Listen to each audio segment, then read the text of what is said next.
हे विराट हिंदू संमेलन राष्ट्र स्वयं संघाचे 100 वर्षाचा प्रवास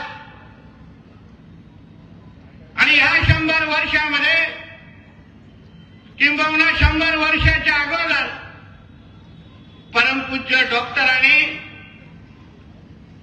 हिंदूंना संघटित करणं आणि हिंदू समाजाला जागृत करण्याचा जो काही प्रवास सुरू केलेला त्या एकंदरीत प्रवासावर प्रकाश टाकण्यासाठी एक विराट हिंदू संमेलन आज आयोजित केलेलं आहे. समाजाला घडवणं, समाजाला जागृत करणं आणि व्यक्ती निर्माण करणं हे राष्ट्र स्वयं संघाचं मूळ उद्दिष्ट ठेवून आतापर्यंत हा प्रवास सुरू आहे. राष्ट्र निर्माण ते व्यक्ती निर्माण,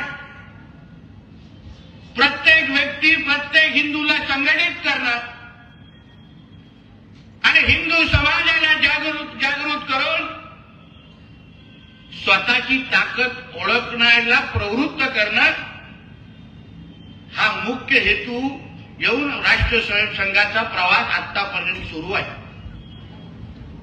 निस्वार्थी पद्धतीने समाजामध्ये जेव्हा जेव्हा कुठल्याही गोष्टीची गरज असेल तेव्हा तेव्हा राष्ट्र स्वयं संघाचे स्वयंसेवक कुठल्याही गोष्टीचा विचार न करता या हिंदू राष्ट्राला भक्कम करण्यासाठी नेहमी आपल्याला सेवा देण्यासाठी तत्पर असतात.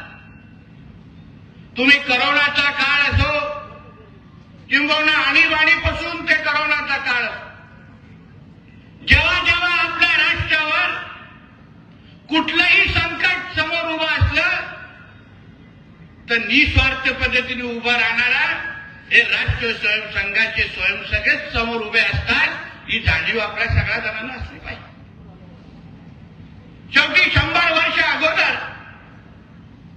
परमपूज्य डॉक्टरांनी समाजाला संघटित करण्याचा का विचार केला, का हिंदूंनी एकत्र यावं,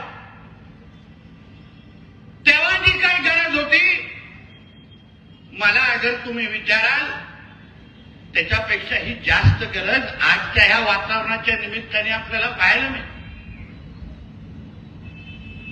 1.5 पेक्षाही जास्त समाज किंवा समाज सेवा करणारी जे संस्था आहेत त्या माध्यमातून राष्ट्र स्वयं संघाची सेवा हे निरंतर पद्धतीने आतापर्यंत सुरू आहे.